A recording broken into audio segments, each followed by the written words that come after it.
Hi, ಎಲ್ಲರಿಗೂ ನಮಸ್ಕಾರ. Job update news Kannada ಚಾನಲ್ಗೆ ಸ್ವಾಗತ. ಇವತ್ತಿನ ವಿಷಯವೇನೆಂದರೆ, ಯಾರಿಗೆ ಸರ್ಕಾರಿ ಉದ್ಯೋಗವನ್ನು ಪಡೆಯಲು ಆಸಕ್ತಿ ಇದ್ದವರು ನಮ್ಮ ಚಾನಲನ್ನು ಸಬ್ಸ್ಕ್ರೈಬ್ ಮಾಡಿ ಹಾಗೂ ಬೆಲ್ ಬಟನ್ ಮೇಲೆ ಕ್ಲಿಕ್ ಮಾಡಿ. ನೀವು ಸಬ್ಸ್ಕ್ರೈಬ್ ಮಾಡಿದಾಗ ಹೊಸದಾಗಿ ಕರೆಯುವ ಸರ್ಕಾರಿ ಉದ್ಯೋಗದ ಕೆಲಸ ನೋಟಿಫಿಕೇಶನ್ ಹಾಕ್ತೀವಿ. ನೀವು ಡೌನ್ಲೋಡ್ ಮಾಡಿಕೊಂಡು ನೀವು ಯಾವ ಪದವಿಯಲ್ಲಿ ಪಾಸ್ ಆಗಿರುತ್ತೀರಾ ಅದನ್ನು ನೋಡಿಕೊಂಡು ಸರ್ಕಾರಿ ಉದ್ಯೋಗಕ್ಕೆ ಅರ್ಜಿಯನ್ನು ಹಾಕಿಕೊಂಡು ಸರ್ಕಾರಿ ಉದ್ಯೋಗವನ್ನು ಪಡೆಯುವಲ್ಲಿ ಯಶಸ್ವಿಗೊಳ್ಳಲಾಗಬೇಕು. ಈ ಹುದ್ದೆಯ ಬಗ್ಗೆ ಕನ್ನಡದಲ್ಲಿ ಸಂಕ್ಷಿಪ್ತವಾಗಿ ತಿಳ್ಕೊಳ್ಳೋಣ ಬನ್ನಿ ಸ್ನೇಹಿತರೆ. ಹುದ್ದೆ ಹೆಸರು ಹೆಡ್ ಕಾನ್ಸ್ಟೇಬಲ್, BSF ನೇಮಕಾತಿ ಆಗಿರುತ್ತೆ 2025. ಇದರ ವೇತನ 25,500ರಿಂದ 81,100. ಒಟ್ಟು ಹುದ್ದೆಗಳಿರೋದು 1,121. ಬಾರ್ಡರ್ ಸೆಕ್ಯೂರಿಟಿ ಪೋಸ್ಟ್ ಇದರಲ್ಲಿ ಅಗತ್ಯವಿರುವ head constable, radio operator, radio mechanic ಹುದ್ದೆಗಳು ಭರ್ತಿಗೆ ಹಾಗೂ ಆಸಕ್ತಿ ಅಭ್ಯರ್ಥಿಗಳು ಅರ್ಜಿಗಳನ್ನು ಆಹ್ವಾನಿಸಲಾಗಿದೆ.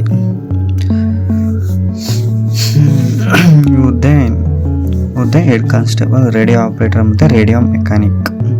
ಕರ್ತವ್ಯ ಸ್ಥಳ: ಹುದ್ದೆಗಳಿಗೆ ಆಯ್ಕೆಯಾದ ಅಭ್ಯರ್ಥಿಗಳು ಭಾರತದೆಲ್ಲೆಡೆ ಕರ್ತವ್ಯ ನಿರ್ವಹಿಸಬೇಕು. ಇದು ಖಾಲಿ ಇರೋ ಹುದ್ದೆಗಳು ಅಂದರೆ ಅದೇ 1,121 ಟೋಟಲ್ಲು. ಅದು ಹೆಡ್ ಕಾನ್ಸ್ಟೇಬಲ್ ಆಪ್ರೇಟರ್ಗೆ 910, ಹೆಡ್ ಕಾನ್ಸ್ಟೇಬಲ್ ರೇಡಿಯೋ ಮೆಕ್ಯಾನಿಕ್ಕಿಗೆ 211. ಇದ್ರ ಶೈಕ್ಷಣಿಕ ಅರ್ಹತೆ ನೋಡೋದಂದರೆ ಅಭ್ಯರ್ಥಿಗಳು ಮಾನ್ಯತೆ ಪಡೆದ ವಿದ್ಯಾಸಂಸ್ಥೆಯಿಂದ ಭೌತಶಾಸ್ತ್ರ, ರಸಾಯನಶಾಸ್ತ್ರ, ಗಣಿತ ವಿಷಯದಲ್ಲಿ 60% ಅಂಕಗಳೊಂದಿಗೆ ದ್ವಿತೀಯ PUCಯಲ್ಲಿ ತೇರ್ಗಡೆ ಹೊಂದಿರಬೇಕು ಅಥವಾ 10ನೇ ತರಗತಿ ಜೊತೆಗೆ 2 ವರ್ಷಗಳ ITI in radio and television, electronics engineering, computer operator and programming assistant, data printers and computer software, general electronics engineering, data entry operator. ಇದ್ರ ವೇತನ 25,500, 25,500ರಿಂದ 81,100. ಇರೋ ವಯೋಮಾನ ಅಂದರೆ ಅರ್ಜಿ ಸಲ್ಲಿಕೆ ನಿಗದಿಪಡಿಸುವ ಕೊನೆಯ ದಿನಾಂಕ. ಅಭ್ಯರ್ಥಿಗಳು ಕನಿಷ್ಠ 18 ವರ್ಷ ಪೂರೈಸಿರಬೇಕು. ಮತ್ತು ಸಾಮಾನ್ಯ ಅಭ್ಯರ್ಥಿಗಳಿಗೆ ಗರಿಷ್ಠ 25 ವರ್ಷ, OBC ಅಭ್ಯರ್ಥಿಗಳಿಗೆ ಗರಿಷ್ಠ 28 ವರ್ಷ, ಪರಿಶಿಷ್ಟ ಜಾತಿ ಪಂಗಡ ಅಭ್ಯರ್ಥಿಗಳಿಗೆ 30 ವರ್ಷ ಸಡಿಲಿಕೆ ಇರುತ್ತೆ. ಮತ್ತು ಅಭ್ಯರ್ಥಿಗಳಿಗೆ ದೇಹದಾಢ್ಯದ ಪರೀಕ್ಷೆ ಇರುತ್ತೆ. ಮತ್ತು PST ದೈಹಿಕ ಸಾಮರ್ಥ್ಯ ಪರೀಕ್ಷೆ, PET ಅಂದರೆ ಕಂಪ್ಯೂಟರ್ ಬೇಸ್ಡ್ ಟೆಸ್ಟ್, ದಾಖಲೆಗಳ ಪರಿಶೀಲನೆ ಮತ್ತು ವೈದ್ಯಕೀಯ ಪರೀಕ್ಷೆ ನಡೆಸಿ ಹುದ್ದೆಗಳಿಗೆ ನೇಮಕ ಮಾಡಲಾಗುವುದು. ದೇಹದಾಢ್ಯತೆ ಪರೀಕ್ಷೆ PST ಅಂದರೆ ಪುರುಷ ಅಭ್ಯರ್ಥಿಗಳ ಎತ್ತರ 168 168 ಸೆಂಟಿಮೀಟರು, ಎದೆ ಸುತ್ತಳತೆ 80ರಿಂದ 85 ಸೆಂಟಿಮೀಟರ್, ಮಹಿಳಾ ಅಭ್ಯರ್ಥಿಗಳ ಎತ್ತರ 157 ಸೆಂಟಿಮೀಟ್ರು. ಇನ್ನು ದೈಹಿಕ ಸಾಮರ್ಥ್ಯ ಪರೀಕ್ಷೆ